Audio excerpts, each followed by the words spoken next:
Yo, bonsoir, c'est Bud. On se retrouve aujourd'hui dans le deck profile de mon deck Gamblu que j'ai joué au championnat d'Europe. Alors j'ai fait 3-1 avec en round et malheureusement à cause du goal average on n'a pas pu aller en top 4. C'est la seule déception du tournoi. Sinon bah non, le decklist tourne bien, je suis assez content. Du coup on va passer à la liste au calme. Alors je joue 4 G3 Night Mist parce que il est OP.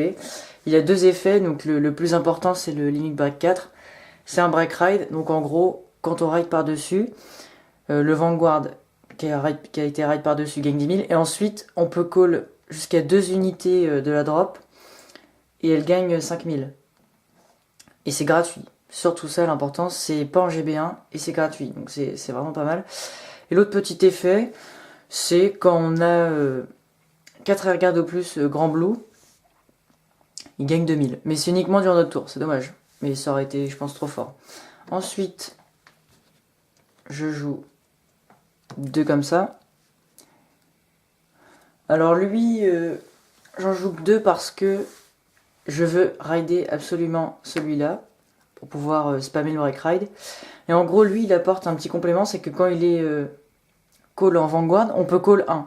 Donc en gros, quand on le ride par-dessus lui, on call 2 avec plus 5000 avec lui, plus 1 avec lui. Donc c'est super fort. Et son deuxième effet, il est cool aussi, c'est dans la drop, au début de la ride phase, on peut counterblast 2 et le ride directement en G3. Donc en gros, c'est vraiment pas mal. Et ça permet de bien spammer le break ride. Ensuite, on va passer au G2. Je joue 4 comme ça. Alors lui est super fort parce que son effet c'est quand notre Vanguard attaque, donc notre Vanguard avec 7-6 dans son nom, on CB1, on retire un grade 1 ou plus et on le call. Et il gagne 2000. Donc en gros, c'est un 11 000 tout seul qui se call. Donc c'est vraiment sympa, c'est le moteur de multi-attaque du deck. Et c'est surtout qu'il a 7-6 dans son nom. Donc si on l'a en Vanguard et qu'on en a un dans la drop, on peut faire l'effet. C'est pour ça que j'en joue 4. C'est le G2 qu'on veut rider en général. Ensuite,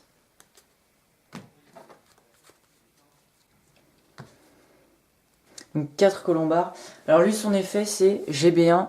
Quand il attaque un Vanguard et qu'il est boosté, je counterblast 1 et je peux call une unité de la drop. Je vais vous expliquer plus tard quand je vous présenterai les strides pourquoi j'en joue 4. Ensuite,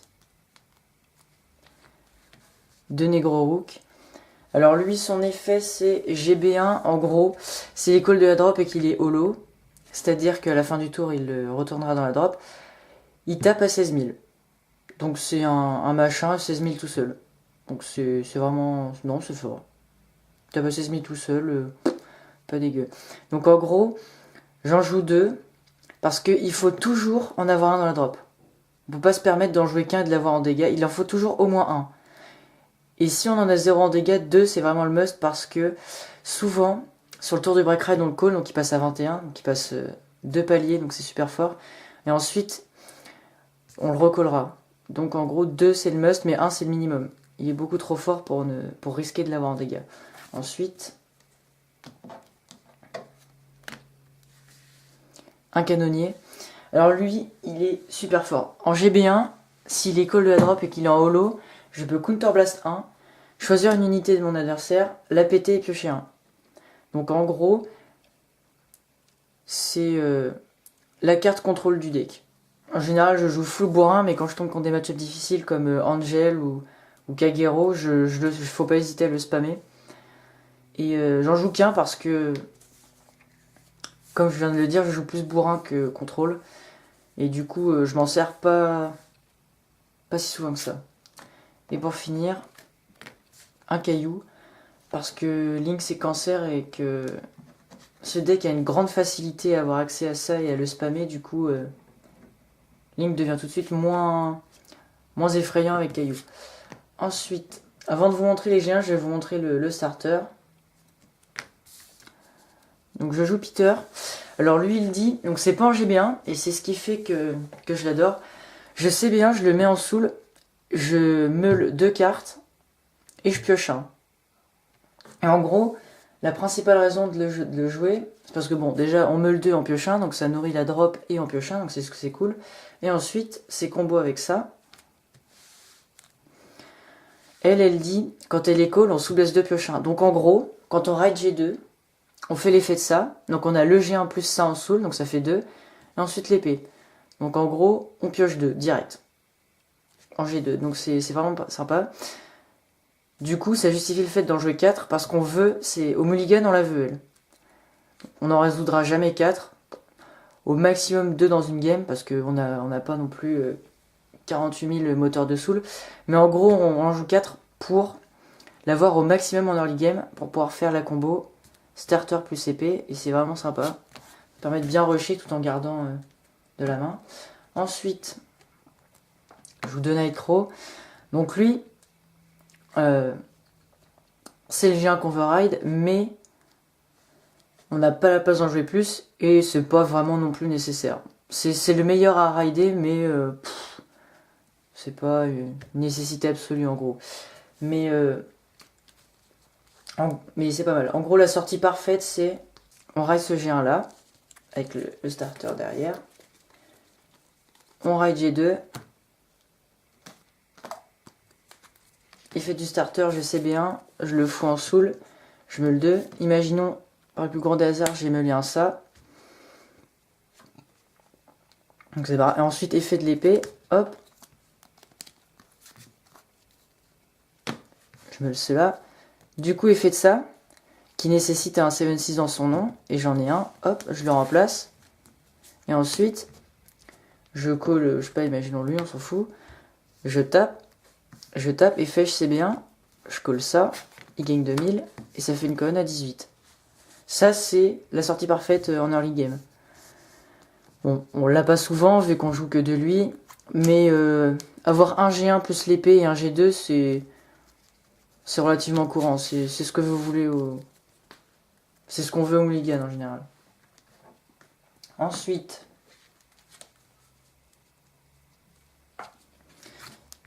quête perfect qui a une flip.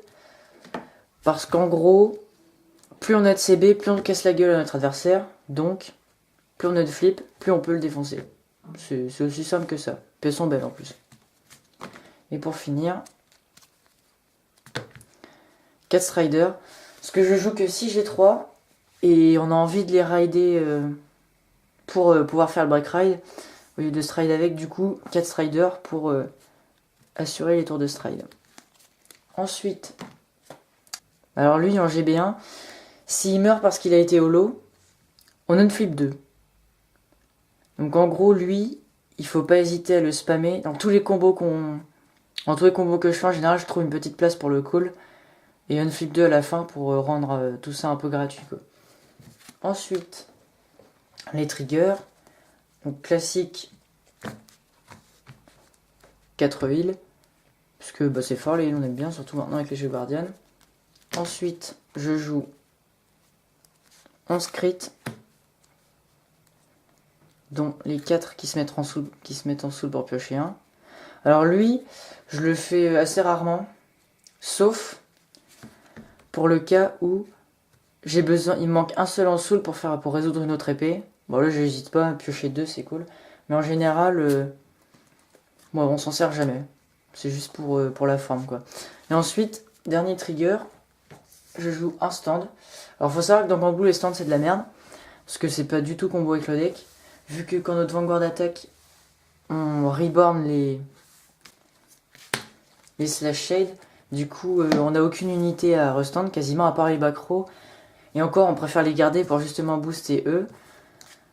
Mais lui, il a un effet sympa, c'est quand il est call de la drop et qu'il est holo, on peut choisir une de nos unités, elle gagne 10 000. Et si cette unité, elle est mise dans la drop, elle retourne dans le deck. Donc en gros, un combo marrant, c'est on le call, on donne 10 000 à une unité, ensuite on fait l'effet de ce G1 là, on le remplace, et il se renvoie dans le deck. Donc c'est assez drôle, ça booste et puis ça remet un trigger dans le deck, c'est marrant. Ensuite on va passer au stride. Alors, le stride du deck, Cat Night Mist. Alors lui c'est CB1, call 2. Et à la fin il meurt. Tout simple. Pas de GB2, pas de rien. Juste CB1, call 2. C'est trop fort. Tout simplement. Ensuite.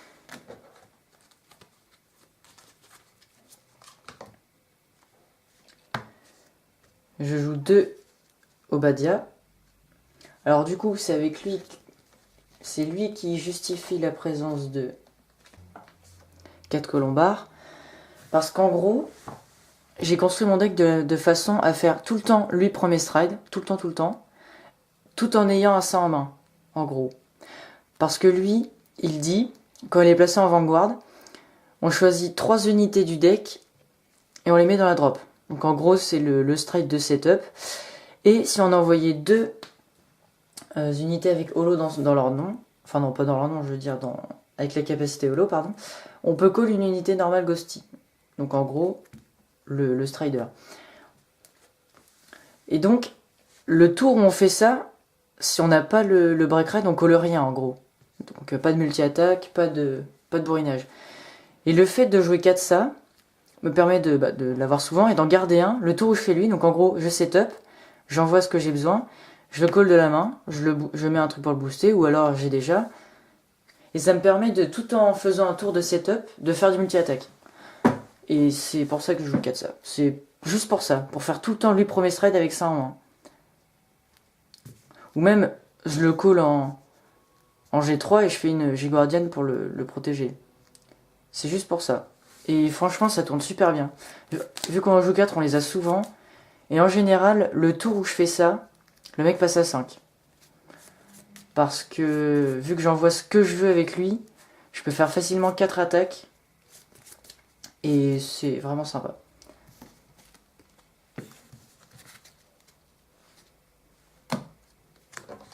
Ensuite, un comme ça.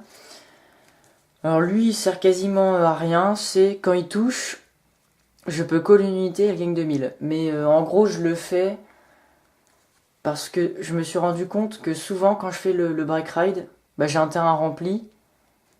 Et du coup, lui ne sert plus à rien vu que j'ai un terrain rempli. Et du coup, soit je fais lui, soit je fais le deuxième King Boo pour décline encore le deck et avoir plus de chances de Dark Shade Trigger, mais ça nous rapproche du deck out, donc souvent je fais plus lui.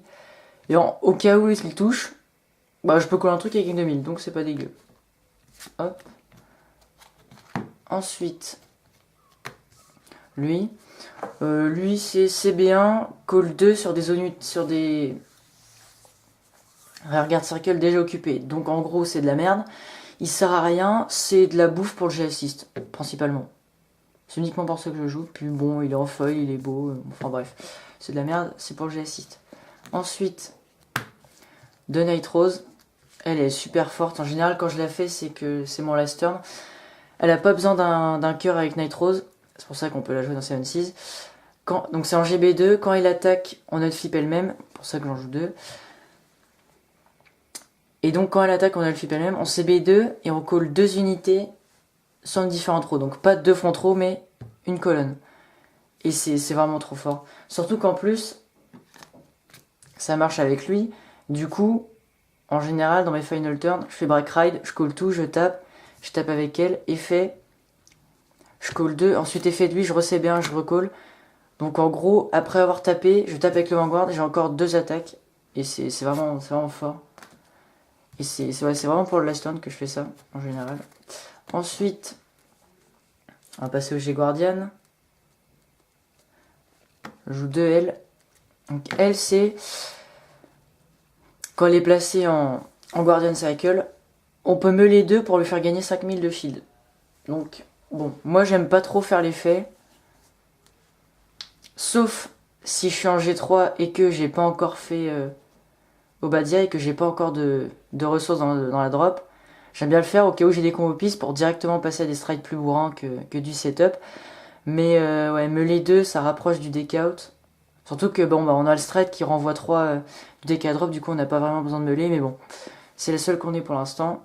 On va pas cracher dessus, mais en plus je la trouve belle, elle est sympa. Ensuite, je joue un comme ça. Donc elle en gros c'est une sorte de perfect pour les rearguards. Quand elle est placée en guard circle, on peut choisir une unité sur le board et elle peut pas être choisie par des cartes effect et elle peut pas être hit. Donc en gros la scie principale c'est Colombar. Quand j'ai un heal en main, j'hésite pas à le call en G3 pour pouvoir rusher encore plus et ensuite faire ça. Comme ça m'assure du bourrinage pour le tour d'après. Ensuite,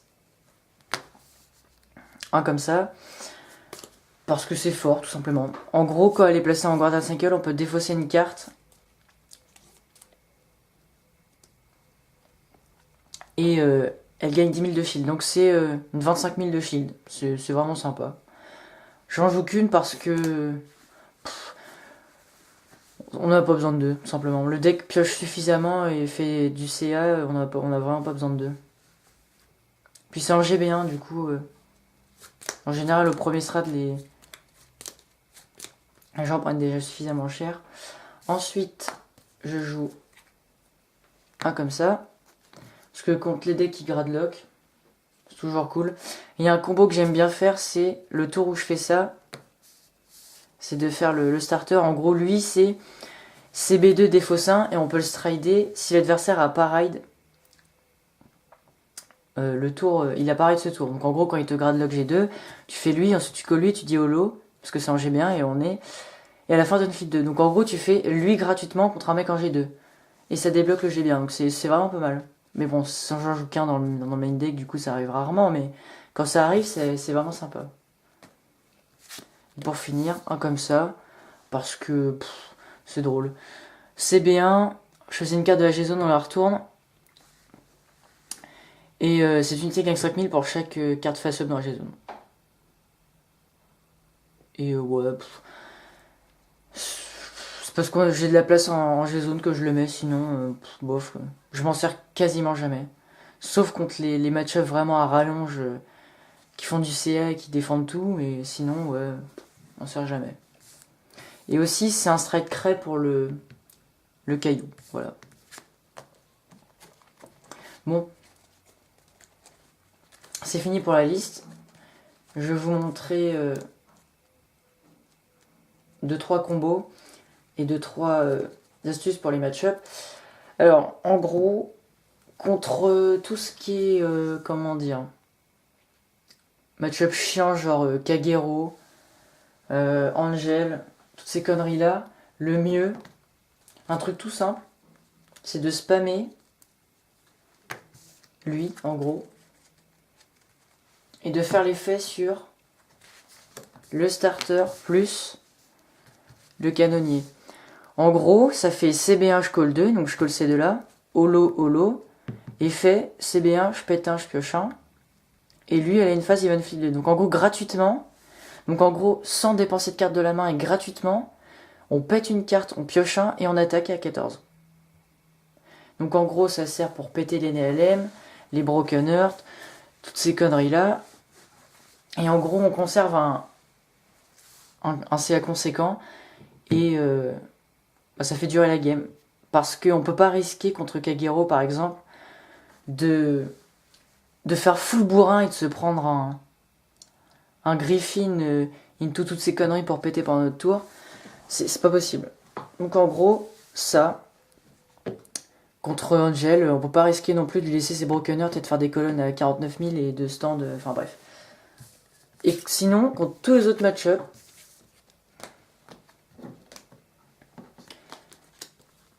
avec le break rage, je préconise de call toujours en priorité ça et ça. Toujours. Parce qu'en gros, ça tapera à 21 tout seul. Donc hop, ensuite ça tapera à 21 avec un boost à 7000. Donc re 21. Ensuite, imaginons que j'en ai un deuxième, hop, je recolle ça. 16. Ensuite je tape avec mon Vanguard. Si j'ai deux fois lui, je CB2, j'enlève les deux, je recolle 2, je retape 2 fois. Du coup, c'est vraiment un jeu bourrin finalement. Et quand vous arrivez à rider break ride sur break ride, c'est en général vous avez gagné. Parce que l'adversaire peut pas tenir 2 break ride. Sauf si c'est vraiment un jeu ultra CA qu'il a 48 000 heals, etc. Bon, j'espère que ce deck profile vous aura plu. Je vais essayer de le faire en anglais. Parce que on nous a demandé plusieurs fois les decks profile en anglais. Donc je vais essayer de le faire en anglais. Mais bon, mon anglais pue la merde. Donc ça va me prendre un peu de temps. Mais je vais essayer de faire ça. Bon, je vous dis à très bientôt. Au revoir.